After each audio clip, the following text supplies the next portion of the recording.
La reina en cautiverio, el baby shower de la traición suprema. Lo que sucede cuando la traición definitiva ocurre frente al mundo entero. Él era Julián Montenegro, un multimillonario inmobiliario de la Ciudad de México. Ella era su esposa silenciosa y hermosa, Amelia. Pero en el baile benéfico más visto de la ciudad, Julián no solo ignoró a su esposa. Públicamente, apasionadamente, besó a su nueva amante, Isabela, para que todas las cámaras lo vieran. La humillación fue total. El mundo vio la vida de Amelia desmoronarse, pero todos olvidaron un detalle crucial. Un secreto que Amelia había guardado durante 10 años. Julián puede haber dirigido la empresa, pero Amelia era la dueña.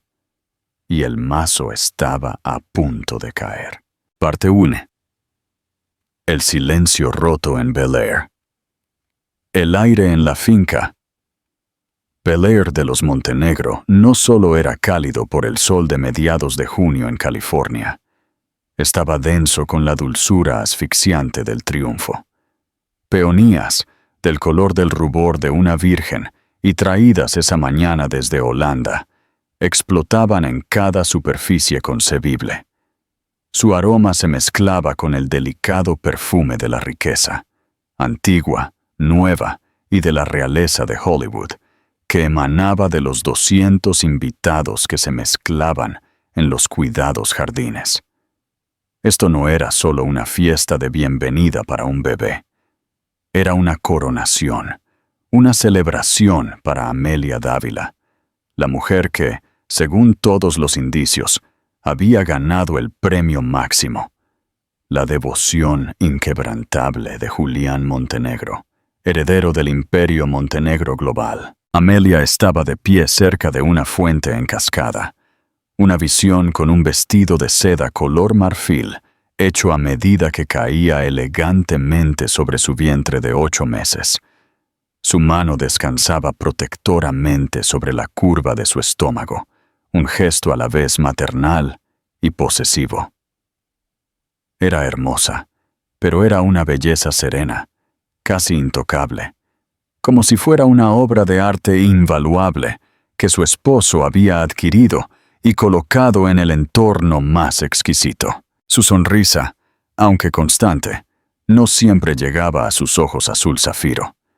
Estaba interpretando un papel, el papel de la mujer más feliz del mundo, y lo había estado interpretando durante tanto tiempo que casi se lo creía ella misma. Julián nunca estaba lejos de su lado.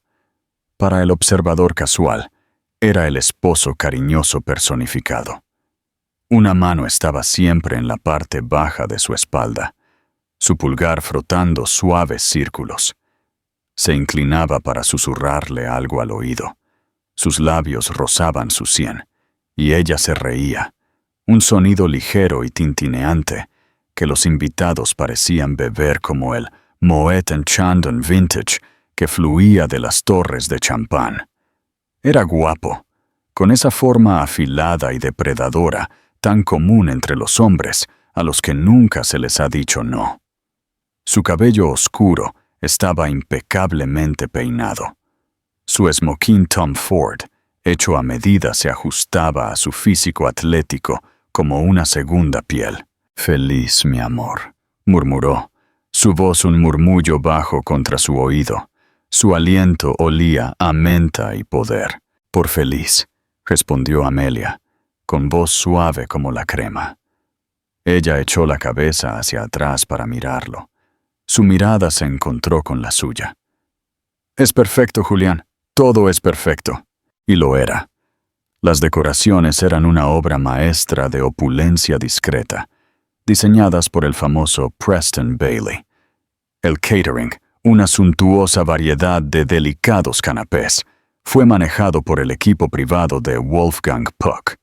Un cuarteto de cuerdas tocaba suavemente en el fondo, un contrapunto suave al zumbido de los chismes caros. Amelia había visto las facturas. Solo las peonías costaron más que su primer coche. Todo era un testimonio del mantra favorito de Julián. Todo por mi familia. Su hermana menor, Diana, navegaba a través de un grupo de estrellas de telenovelas y multimillonarios tecnológicos, un plato de quiches en miniatura en la mano. «Pareces una diosa», dijo Diana. Sus ojos, de un tono de azul más pálido que los de Amelia, escanearon a la multitud con un cinismo que no se molestó en ocultar. Una diosa muy, muy cara. La sonrisa de Amelia se volvió un poco más genuina. «Detente, es por el bebé. Claro, el bebé que, estoy segura, apreciará el número de hilos de estas servilletas de lino desde su útero», replicó Diana, dándole un codazo juguetón a su hermana. «¿Cómo te mantienes? Todo este arte escénico debe ser agotador». «Estoy bien», insistió Amelia, aunque sus pies comenzaban a hincharse en sus zapatillas Jimmy Choo. Julián quería que todo fuera especial.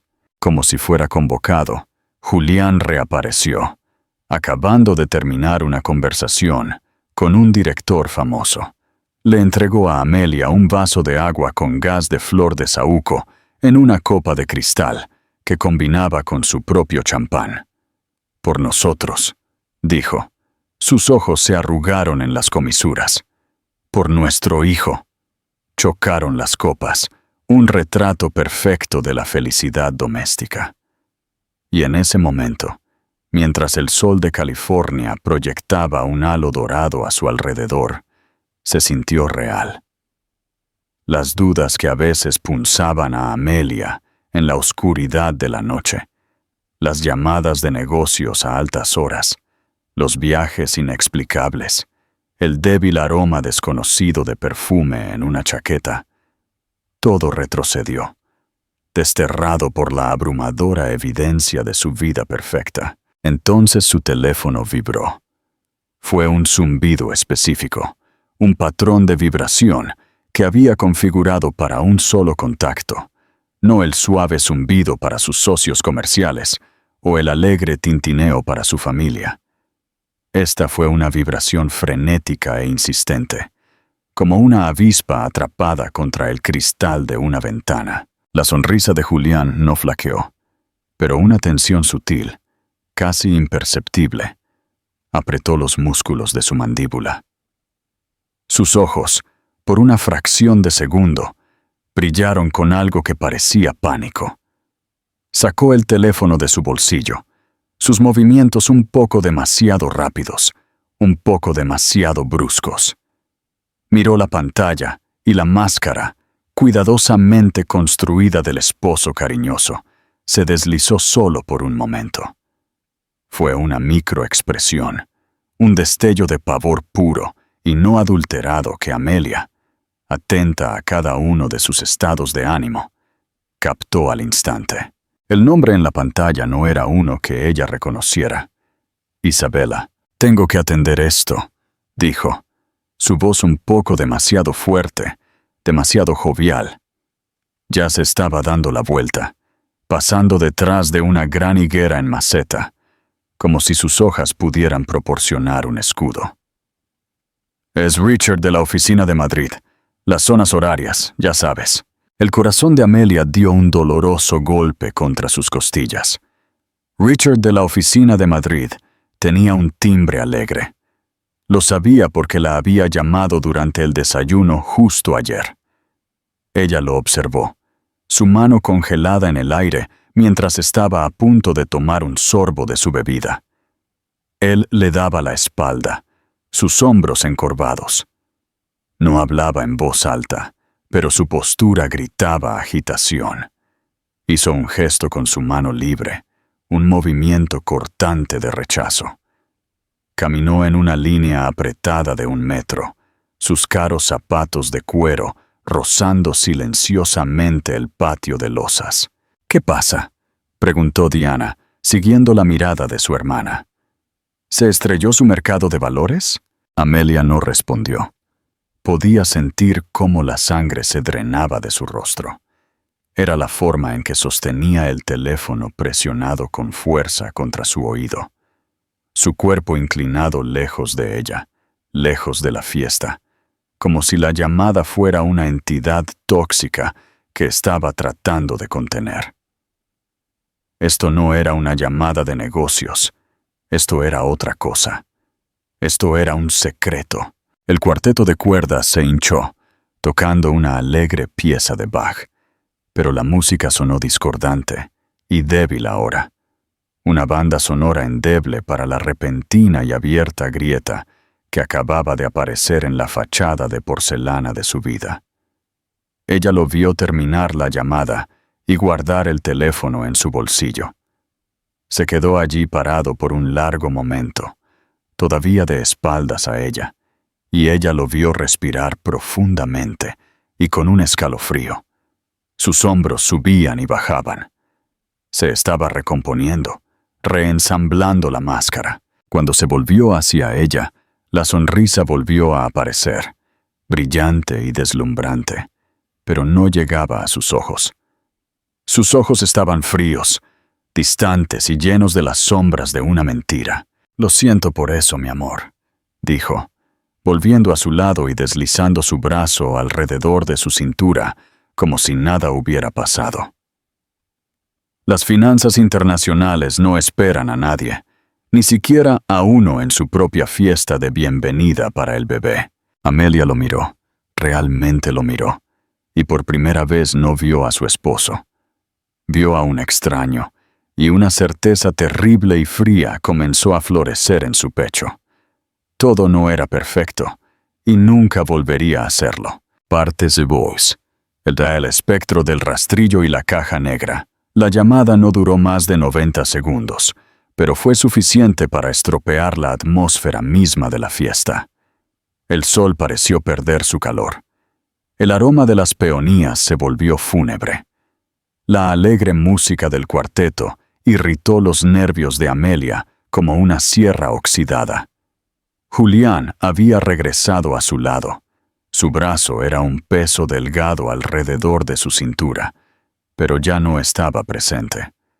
Su cuerpo estaba allí, un apuesto autómata sonriente, pero su mente, su alma, estaba en otro lugar, completamente atrapada en la red de esa conversación de 90 segundos. Secoutier se convirtió en un fantasma en su propia celebración.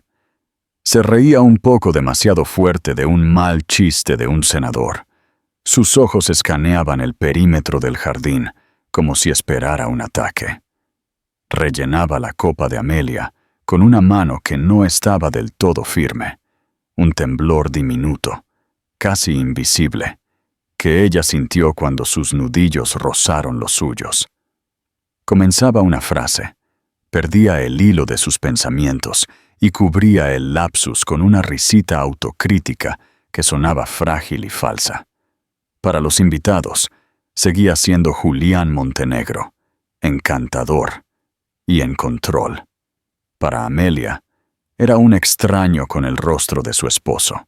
«Parece que ha visto un fantasma», murmuró Diana, acercándose a Amelia cerca de la mesa de postres, que estaba cargada de macarons de color pastel y un pastel imponente con forma de sonajero de bebé. «Solo está estresado», dijo Amelia. La mentira le sabía a ceniza. Reorganizó un diminuto regalo envuelto en plata en una mesa cercana. Sus dedos jugueteaban. Necesitaba hacer algo. «La fusión está en sus etapas finales». «¿La fusión, Amelias, por favor?», se burló Chloe, bajando la voz. «Lo he visto manejar tratos de miles de millones de dólares sin sudar. Esto es diferente. No te ha mirado a los ojos desde que atendió esa llamada. Te está mirando como si fueras un problema que necesita resolver». Diana tenía razón. Su mirada seguía enganchándose en ella, pero no era con adoración. Era con una extraña evaluación asustada. Miraba su vientre hinchado, luego su reloj, luego de vuelta a su vientre, como si calculara alguna terrible ecuación. La ceremonia de apertura de regalos estaba programada para las 3 horas. Estaba destinada a ser la pieza central de la tarde, un momento para que Amelia fuera colmada de amor y parafernalia de bebé ridículamente cara. Había un coche de pedales Aston Martin en miniatura, una manta de bebé de cashmere de Hermès, un juego de primera edición de libros de Winnie the Pooh, que probablemente valía más que el pago inicial de una casa, mientras Julián la guiaba a la gran silla de mimbre ornamentada, que servía como un trono improvisado. Su toque se sintió frío, clínico. ¿Lista, mi amor?, preguntó. Su sonrisa se estiró finamente en su rostro. «Estoy un poco cansada, Julián», dijo ella, su voz apenas un susurro. «Tal vez podamos hacer esto más tarde». Estaba desesperada por escapar, por subir las escaleras al tranquilo santuario de su dormitorio y obligarlo a decirle la verdad. «¡Tonterías!», gritó. Su voz era una actuación para los invitados que ahora se reunían alrededor. «Todo el mundo está tan emocionado. No podemos decepcionarlos». Estaba hablando de los invitados, pero sus ojos le suplicaban, rogándole que mantuviera la farsa. «No hagas una escena», decían. «No aquí, no ahora». Así que se sentó, una reina silenciosa y sonriente, en su trono de mimbre, y comenzó a abrir los regalos. Diana se sentó en un cojín a sus pies, ayudándola con las cintas y pasando los regalos para que todos los vieran. Con cada regalo extravagante, Amelia sintió una ola de náuseas. Los regalos se sentían como ofrendas, sacrificios colocados en el altar de su vida perfecta y fraudulenta. «Este es de tu padre», dijo Julián, colocando una caja grande y elegantemente envuelta en su regazo. Era del CEO de Global Cortés, un hombre que veía el matrimonio de su hijo como otra adquisición exitosa. Dentro había un ridículamente pequeño traje a rayas, una réplica en miniatura de los que usaban Julián y su padre. Una nota decía: «Bienvenido a la firma, nieto». Amelia forzó una risa, pero el sonido era hueco. Luego, uno de los asistentes de Julián, un joven nervioso llamado David, se acercó con una sola caja de tamaño mediano. Estaba envuelta no en el tema de la fiesta de azul pastel y crema, sino en un papel negro brillante y austero, atado con una sola cinta rojo sangre. Se destacó de la pila de regalos alegres como un cuervo en una bandada de palomas. «Esto acaba de ser entregado por un mensajero», dijo David, con los ojos nerviosos dirigidos a Julián. «No hay tarjeta». «Extraño», dijo Julián, su voz tensa. Se acercó a la caja, pero Amelia fue más rápida. Sus instintos, primarios y gritones, se hicieron cargo. «Yo lo abriré», dijo, su voz firme a pesar del temblor en sus manos. Tuvo una premonición, una certeza fría y oscura de que esta caja contenía la respuesta al pavor que se había estado enrollando en su estómago durante la última hora. «Amelia, tal vez deberíamos esperar», comenzó Julián. Su mano flotaba sobre la suya. «¿Por qué?», preguntó ella, finalmente, mirándolo directamente a los ojos. «¿Tienes miedo de lo que hay dentro?». El desafío quedó suspendido en el aire entre ellos, agudo y peligroso. Los invitados, sintiendo el repentino cambio de tono, se quedaron en silencio. El cuarteto de cuerdas vaciló. La última nota de una pieza de Bach murió con un leve chirrido. Julián retiró lentamente su mano, su rostro pálido. Con movimientos deliberados y mesurados, Amelia tiró de la cinta roja. Se desató con un suave silbido. Levantó la tapa de la caja. Dentro, anidado en una cama de papel de seda negro, había un único objeto. Era un sonajero de bebé, exquisitamente elaborado en plata de ley. Pero no fue el sonajero en sí lo que hizo que la sangre se congelara en sus venas. Fue el grabado acurrucado alrededor del mango. En una delicada letra en bucle había 2 palabras. Para papi. Un jadeo colectivo recorrió la multitud. Diana se puso de pie, su rostro una máscara de incredulidad y rabia, pero Amelia no miró a su hermana o los rostros atónitos de sus invitados. Miró a Julián. Él miraba fijamente el sonajero como si fuera una serpiente venenosa. Todo el color se había drenado de su rostro, dejando una palidez gris cerosa. Levantó la vista de la caja y sus ojos se encontraron con los de Amelia. Y en ese momento, ella lo vio todo. La culpa, el engaño, la confirmación de una traición tan profunda que le robó el aire. Su vida perfecta no solo tenía una grieta, había sido dinamitada. Sintió una ola vertiginosa de vértigo. El mundo se inclinaba sobre su eje. Los rostros de sus invitados se difuminaron en un collage sin sentido de bocas abiertas y ojos muy abiertos. Su mano fue a su vientre, un gesto protector reflejo.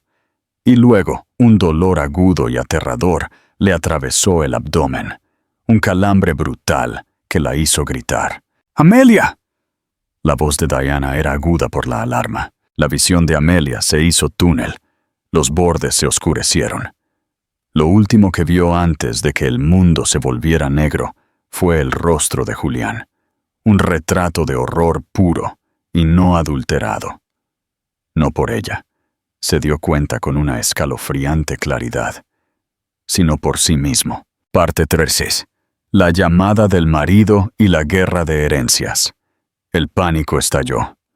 Fue un pánico controlado, de ricos, más un revuelo de susurros horrorizados y miradas desviadas que un grito absoluto, pero era caos de todos modos. La esposa del senador se abanicaba con un programa. El director de Hollywood ya estaba murmurando en su teléfono, probablemente a su agente, sintiendo un escándalo que era mejor que cualquier guión que hubiera leído ese año. El partido, una ilusión de perfección meticulosamente elaborada, se había desintegrado en un cuadro de humillación pública. Diana fue la primera en moverse.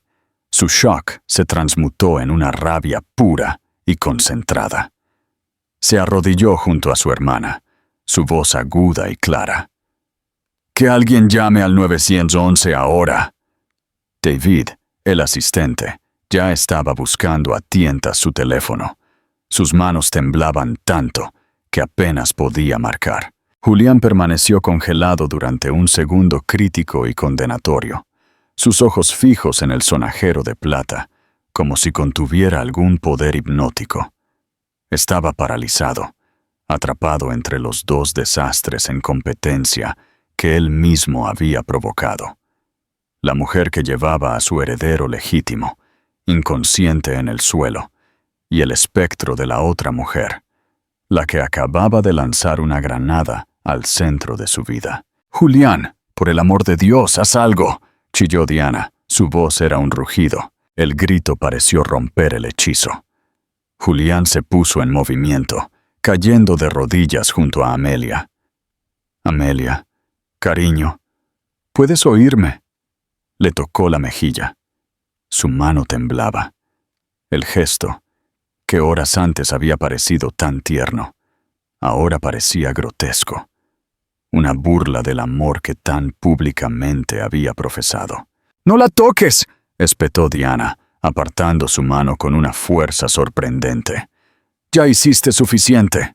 Los paramédicos llegaron con una eficiencia que fue a la vez aterradora y tranquilizadora.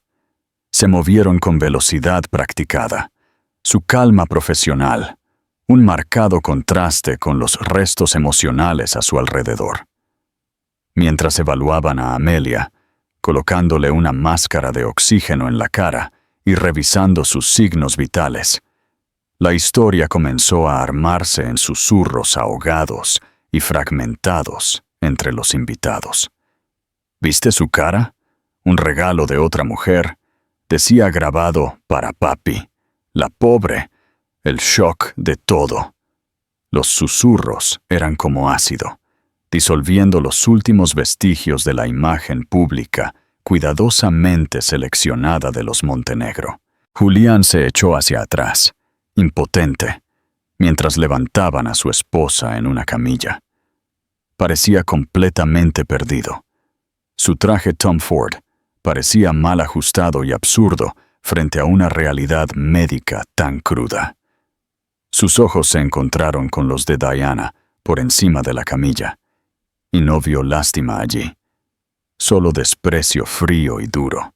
«Voy con ella», declaró Diana. Su tono no dejaba lugar a dudas.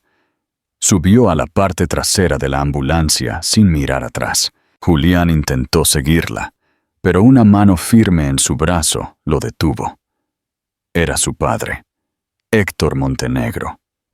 Héctor había estado presidiendo la corte con un juez estatal y un administrador de fondos de cobertura cuando estalló el caos.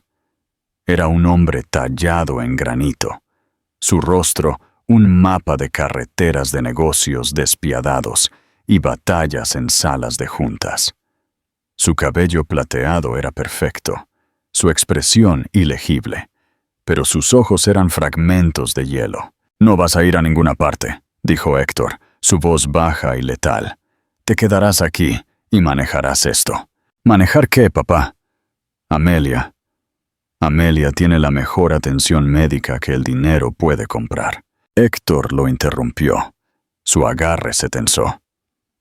«Tienes un tipo diferente de incendio que apagar. Tu desastre. Tu fuego». Hizo un gesto discreto con la cabeza hacia los invitados, que ahora comenzaban a irse en una corriente constante y sombría, sus teléfonos indudablemente zumbando con las noticias. «Esto es una pesadilla de relaciones públicas. La Junta estará apopléjica. Esta fusión. No me importa un carajo la fusión ahora mismo», siseó Julián. Su voz se quebró. «Entonces eres un tonto más grande de lo que pensaba», replicó Héctor, su voz desprovista de cualquier calidez. «Todo lo que eres, todo lo que tienes, es gracias a esta familia, a esta compañía. No la pondrás en peligro por un sórdido asunto. Arreglarás esto, lanzarás un comunicado, pintarás esto como una broma maliciosa de un acosador trastornado, y cortarás a quien quiera que sea esa Isabela por completo y permanentemente. ¿Está entendido?» Julián miró a su padre. Una vorágine de pánico, culpa y una obediencia arraigada de por vida luchaba dentro de él.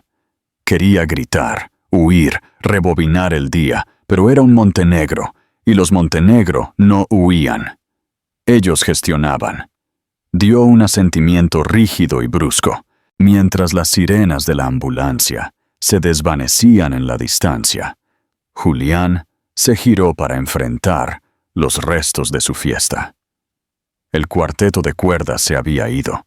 El personal de catering estaba limpiando la comida intacta con sombría eficiencia. Y en la mesa de regalos, en medio del alegre papel de envolver de color pastel, la caja negra brillante estaba abierta. El sonajero de plata brillaba con malevolencia bajo el sol de la tarde. Él caminó hacia ella y la recogió.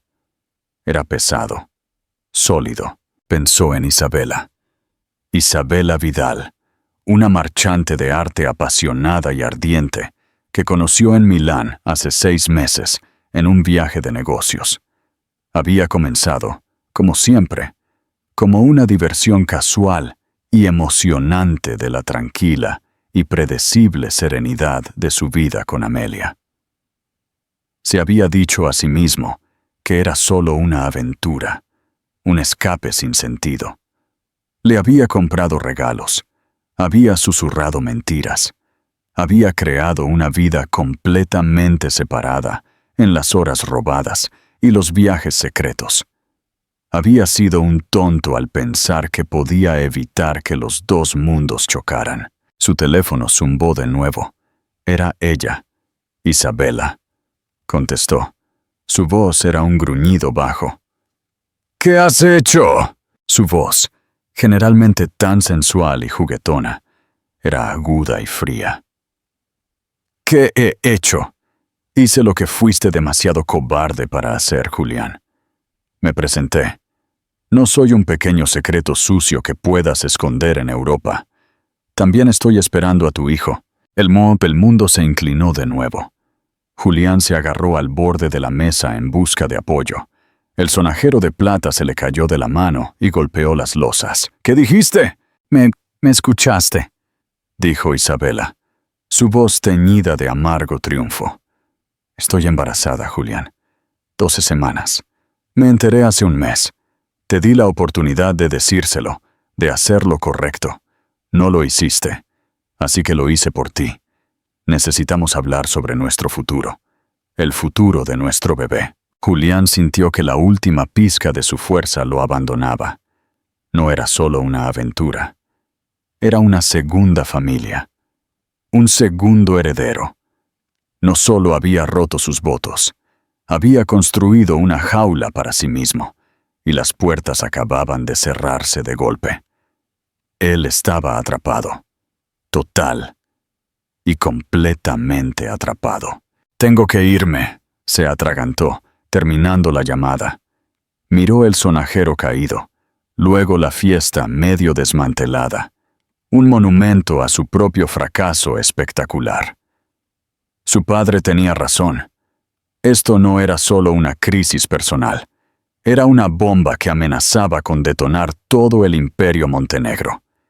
Y él, Julián Montenegro, acababa de encender la mecha. Parte 4.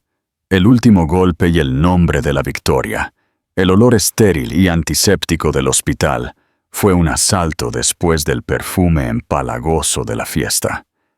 En el ala privada del Hospital Ángeles, un ala donde las habitaciones se parecían más a suites de hotel, Diana paseaba por la sala de espera como una pantera enjaulada. La alfombra de felpa no hacía nada para calmarla. El arte abstracto de buen gusto en las paredes parecía burlarse de ella con su sereno desapego. Amelia había sido llevada para una batería de pruebas. Durante 2 horas agonizantes no hubo noticias. Finalmente, un médico apareció. Se presentó como el doctor Alan Reyes, el jefe de obstetricia. ¿Cómo está? ¿Cómo está el bebé?, exigió Diana, con los puños cerrados.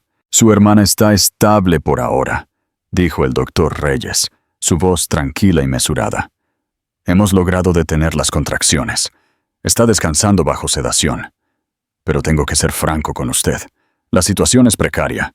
¿Precaria cómo? El doctor Reyes suspiró, haciéndole un gesto para que se sentara. Amelia tiene una condición llamada placenta previa, donde la placenta está cubriendo el cuello uterino. Hemos estado monitoreando. No es infrecuente, pero también tiene un desprendimiento parcial de placenta, que es donde la placenta ha comenzado a separarse de la pared uterina. El evento inicial, el colapso, probablemente fue provocado por un pico repentino de presión arterial, casi con certeza causado por una angustia emocional aguda. Hizo una pausa, dejando que los términos clínicos se asimilaran. El desprendimiento es lo que causó el sangrado y el dolor agudo que experimentó. Es una complicación grave. Priva al bebé de oxígeno y nutrientes y puede causar un sangrado peligroso en la madre. Diana sintió una oleada de pavor frío. Entonces, ¿qué significa eso? ¿Estará bien? Significa que ahora es un embarazo de riesgo extremadamente alto, dijo el doctor Reyes, con expresión grave. Necesita reposo absoluto en cama durante el resto de su periodo. 0 estrés, absolutamente ninguno. Cualquier shock adicional, cualquier aumento significativo en su presión arterial, podría hacer que el desprendimiento empeore. Si eso sucede, no necesitaba terminar la frase. Tendrían que realizar una cesárea de emergencia y a las 32 semanas las posibilidades del bebé serían complicadas. Cero estrés. Las palabras resonaron en la cabeza de Diana. ¿Cómo se suponía que Amelia iba a evitar el estrés cuando todo su mundo acababa de ser detonado? Justo en ese momento, las puertas del ala privada se abrieron con un ruido sordo y Julián entró. Su padre, Héctor, lo flanqueaba como un guardaespaldas con rostro sombrío. El rostro de Julián era una máscara de preocupación tensa. «¿Cómo está ella?», preguntó Julián, con voz áspera. Diana se puso de pie. Su cuerpo vibraba con animosidad. «No tienes derecho a estar aquí. No tienes derecho ni siquiera a pronunciar su nombre». «Ella es mi esposa», declaró Julián, dando un paso adelante. «Y tú eres la razón por la que está en esta cama de hospital», respondió Diana. Su voz se elevó. «El médico acaba de decirme que tiene un desprendimiento de placenta. Bastardo egoísta, causado por el estrés, causado por ti. Tus sórdidos pequeños secretos podrían matarla a ella y a tu hijo». La acusación, cruda y pública, golpeó a Julián con la fuerza de un golpe físico. Se estremeció visiblemente. Héctor se adelantó, colocando una mano restrictiva en el brazo de su hijo. «Señorita Dávila», dijo Héctor, su voz, un barítono suave y tranquilizador que había calmado innumerables salas de juntas hostiles. «Entiendo que esté molesta. Todos lo estamos. Julián está angustiado. Toda esta situación es el resultado de un acto cruel y malicioso por parte de un individuo perturbado». «¿Un individuo perturbado?». Diana se rió, una risa áspera y sin humor. «¿Es así como la llama? ¿La mujer que también está embarazada de su hijo?». Si Héctor se sorprendió por esta revelación, no lo demostró. Su rostro permaneció como una máscara impasible, pero sus ojos se entrecerraron casi imperceptiblemente. Miró a Julián, una mirada silenciosa y mortal que prometía un ajuste de cuentas más tarde. Julián, mientras tanto, parecía a punto de enfermar. No había sabido que Diana lo sabía. No había sabido que Isabela sería tan exhaustiva. «No airemos estas acusaciones sin fundamento en un pasillo de hospital», dijo Héctor suavemente. «Nuestra única preocupación en este momento es el bienestar de Amelia». «Entonces váyanse», dijo Diana. Su voz bajó a un gruñido bajo y peligroso. «Su presencia aquí es una toxina. El doctor Reyes dijo que necesita cero estrés. Ver su rostro es lo más estresante que puedo imaginar para ella en este momento. Así que váyanse». Julián abrió la boca para protestar. Una súplica desesperada se formó en sus labios. Pero el doctor Reyes, que había estado escuchando en silencio, intervino. «Tiene razón, señor Montenegro», dijo el médico, con voz firme. En la condición actual de su esposa, cualquier agitación emocional es un riesgo médico significativo. Por la salud de su esposa y su hijo, debo insistir en que mantenga la distancia por ahora. Fue un despido redactado profesionalmente, pero un despido de todos modos. Julián miró del médico a la cara implacable de Diana. Estaba siendo encerrado. Se le negaba el acceso a la misma crisis que había creado. Él era el esposo, el padre, el patriarca en formación. Sin embargo, se había quedado completamente impotente. Derrotado, se dio la vuelta. Sus hombros se hundieron. Héctor le dirigió a Diana una última y larga mirada. Una mirada que era en parte evaluación, en parte advertencia, antes de darse la vuelta para seguir a su hijo. Mientras caminaban por el pasillo, Diana pudo escuchar la voz de Héctor, un murmullo bajo y cortante. ¿Un segundo? ¿Eres un idiota o simplemente estás decidido a arruinar a esta familia? Diana los vio irse. con el corazón una piedra fría y pesada en el pecho. Había ganado la batalla, pero sabía que la guerra apenas estaba comenzando. Los Montenegro no se retirarían sin más. Se reagruparían, elaborarían estrategias, volverían con abogados y equipos de relaciones públicas y todo el inmenso poder que su apellido comandaba. Ella se dio la vuelta y miró la puerta cerrada de la habitación de su hermana. Amelia estaba allí, sedada e inconsciente. Su cuerpo, un recipiente frágil en una tormenta que no podía ver. Y Diana, su hermana feroz, amorosa y ahora aterrorizada, era lo único que se interponía entre ella y el huracán llamado Montenegro. Epílogo final. La alianza de las reinas del mañana. 2 años habían pasado desde el juicio de Julián Montenegro y el nacimiento de Alejandro Dávila. La vida se había normalizado para Amelia, aunque el silencio y la cautela seguían siendo su armadura. El trauma del desprendimiento de placenta y el shock de la traición habían dejado cicatrices que sanaban lentamente. Sin embargo, su enfoque seguía siendo la protección de su hijo y la construcción de un legado limpio y fuerte. Amelia ya no vivía en la mansión de la que huyó. Había adquirido una residencia de estilo colonial moderno en Coyoacán, Ciudad de México, un espacio lleno de arte y vida, lejos de la frialdad de las lomas. Dirigía su fortuna con la misma precisión que la hicieron triunfar, aunque ahora sus inversiones se centraban en la sostenibilidad y la ética. Una tarde, en una conferencia de alto nivel sobre compliance corporativo en la UNAM, Amelia se encontró de pie junto a la mesa de café, absorta en una conversación técnica con una mujer. La mujer era elegante, de cabello oscuro, y hablaba con la autoridad de alguien que había conocido el abismo legal, pero había regresado victoriosa. El problema del fraude fiduciario es que el delincuente siempre subestima la inteligencia de la víctima, comentaba la mujer. Sus ojos brillaban con una comprensión profunda. Asumen que la elegancia social es sinónimo de ignorancia financiera, o que el amor es una prueba de debilidad, replicó Amelia, con una punzada de dolor. Mi exesposo creía que yo era un accesorio que podías comprar y desechar. La otra mujer sonrió, una sonrisa cargada de la sabiduría del sufrimiento. El mío creía que podía ponerme a dormir con sedantes para robar mi herencia. Él me puso en coma. Amelia se quedó helada. Madeleine del Valle, la protagonista de la historia del Novia Sedada, en persona, asintió Madeleine.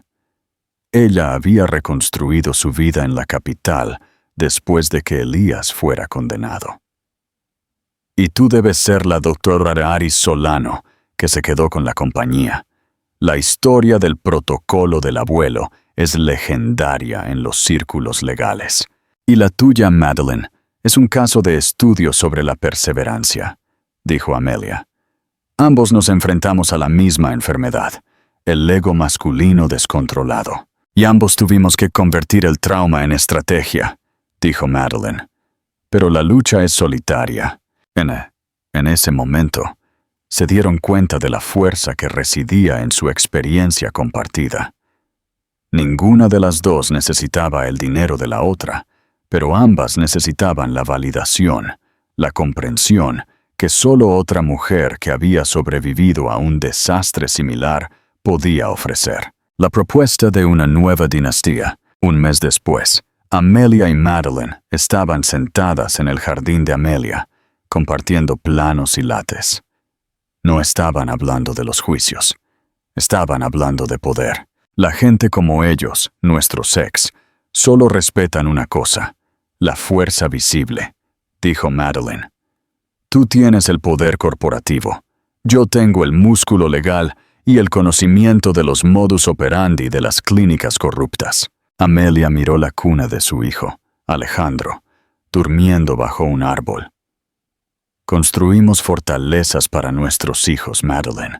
pero las fortalezas necesitan muros externos. Juntas, Amelia y Madeline lanzaron la Iniciativa Veritas, una holding de impacto social dedicada a la adquisición y reestructuración ética de empresas que caían en desgracia debido a la mala gestión o el fraude de sus líderes. Su primer objetivo, la antigua corporación Sandoval, que se hundía en el mercado tras la caída de Elías. Su jugada no fue por dinero, sino por principio. La consecuencia final. El mensaje se envió claramente al mundo financiero. Las mujeres que fueron subestimadas y desechadas ahora controlaban la limpieza del desorden. La historia de las novias desechadas terminó.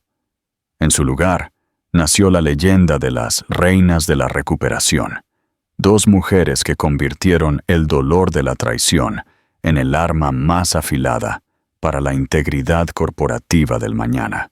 La verdadera venganza nunca termina, se transforma en legado. Espero que esta unión de dos grandes historias haya sido un cierre emocionante para ti. Si te ha gustado, recuerda darle a me gusta y compartir para celebrar esta nueva alianza de reinas. Y cuando tengas tu próxima idea, no dudes en enviarla.